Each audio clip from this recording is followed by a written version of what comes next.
অর্থমন্ত্রী আশা প্রকাশ করছেন, এই কথাটা অত্যন্ত রিমার্কেবল। রাজ্যের অর্থমন্ত্রী আশা প্রকাশ করছেন 2024-25 আর্থিক বর্ষে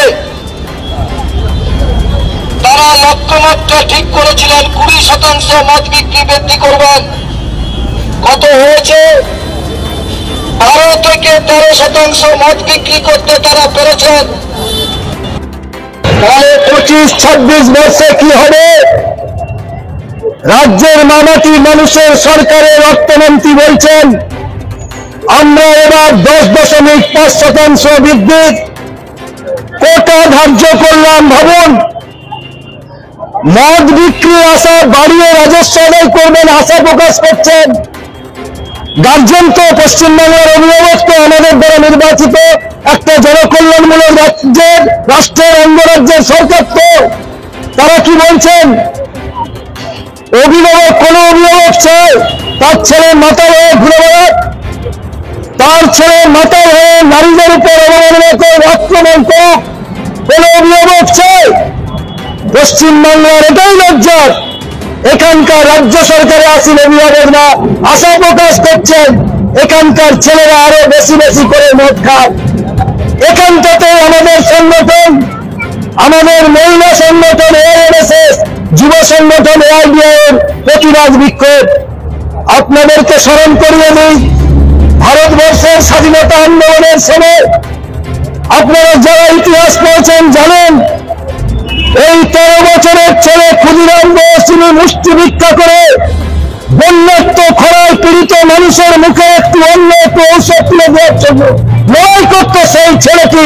ইংরেজরা চেয়েছিল দেশের যুব সমাজকে স্বাধীনতা আন্দোলন থেকে দূরে সরিয়ে রাখতে, তাই সেই ইংরেজদের সেই চক্রান্তের বিরুদ্ধে, সেই মনের বিরুদ্ধে পিকেটিং করতে হয়েছিল ক্ষুদিরামকে। আজকে আপনাদেরকে কথাটা স্মরণ করে দিচ্ছি কেন? মদের বিরুদ্ধে তো আন্দোলনের নিয়ম নয়। পাশের রাজ্য বিহার, নীতিশ কুমারের গভর্নমেন্ট চলছে, আপনারা জানেন মদ নিষিদ্ধ করেছে। সাংবাদিকরা প্রশ্ন করেছিল আপনাদের সরকার চলছে ঠিক করে? আপনাদেরকে শুধু কিছু পরিসংখ্যান দিই। বিহারে মদ নিষিদ্ধ করার পর নীতিশ কুমারের সরকার বলছেন বিহার রাজ্যে নারী নির্যাতনের সংখ্যা 80% কমে গেছে। বলছেন কে? নীতিশ কুমার। ভাবুন, বলছে দুর্ঘটনাজনিত মৃত্যু মানে দুর্ঘটনার সংখ্যা 63% কমে গেছে বিহারে মদ নিষিদ্ধ করার পর। বলছে সুস্থভাবে জীবনযাপন করতে পারেন না, নুনান্তে পন্তপুরে ধনী 150 টাকা 200 টাকা রোজগার করেন, বাড়ির কর্তা সেই 150-200 টাকার মদ খেয়ে ফিরে আসে, বাড়ির বাইরে টেনে নিয়ে যায়, যেখানে স্নেহ ভালোবাসা পুত্রের প্রতি স্ত্রীর প্রতি থাকে না, নষ্ট হয়ে যায়। আজকে সেই দাম্পত্য জীবনের কলহ বিহারে কমে গেছে 50% শুধুমাত্র মদ নিষিদ্ধ করার জন্য। আমাদের মাননীয় মুখ্যমন্ত্রী অর্থমন্ত্রী এগুলো জানেন না? নিশ্চয়ই জানেন, কিন্তু তারা এটা করছে কেন? আসল কথাটা, তারা এদেশের ছাত্র যুবকরা আর্জি করে যার ওষুধ চলবে তার প্রতিবাদ করতে হলে একটা মেয়েকে রেপ করে খুন করানো হবে, তার বিরুদ্ধে বিলেতে মাথা তুলে দাঁড়িয়ে প্রতিবাদ করতে না পারেন, সেই ইমানদার, সেই চরিত্র, সেই মনুষ্যত্ববোধ নৈতিকতাকে ধ্বংস করে দাও, এই হচ্ছে তাদের পরিকল্পিত চক্রান্ত। ফলে আমাদের লড়াইটাও সেরকম হতে হবে।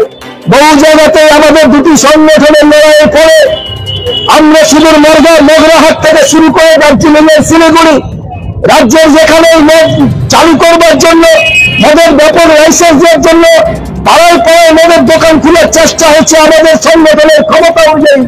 আমরা তাকে ভেঙে দেওয়ার, সেই চক্রান্তকে নষ্ট করে দেওয়ার জন্য লড়াই করছি, কিন্তু এই লড়াইকে আরো তীব্র করে করতে হবে। যে সমস্ত মানুষের কাছে আমাদের মাইকের বক্তব্য যাচ্ছে তাদেরকে সনির্বন্ধ অনুরোধ করবো, দেশ সমাজ সভ্যতা সংকটগ্রস্ত, মানুষ তৈরি করবার জায়গাটা সংকটগ্রস্ত, ফলে তাকে যদি রক্ষা করতে হয় এর বিরুদ্ধে আরো আন্দোলনকে তীব্র করে করতে হবে। আজ আমরা কলকাতায় আমরা বিক্ষোভ মিছিল এবং রাজ্য বাজেটের যে পরিকল্পনা এবং বিক্রি করে করবে তার প্রতিলিপি আমরা এখানে অগ্নিসংযোগ করবো। মদ বিক্রি করে বিপুল পরিমাণ রাজস্ব আদায়ের জন্য রাজ্য বাজেটের প্রতিলিপি টাকা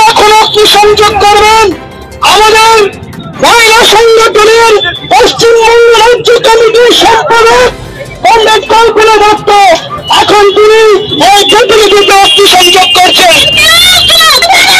চলবে না,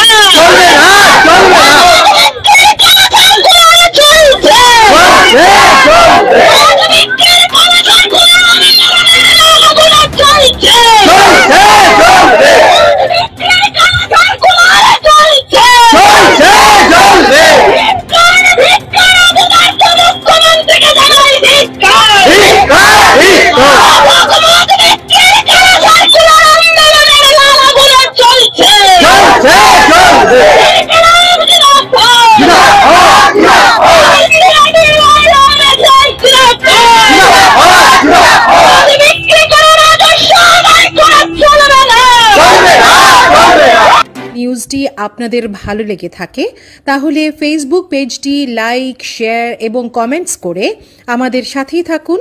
আর আপনাদের বন্ধুদেরকেও আমাদের এই ফেসবুক পেজটি লাইক করতে উৎসাহিত করুন।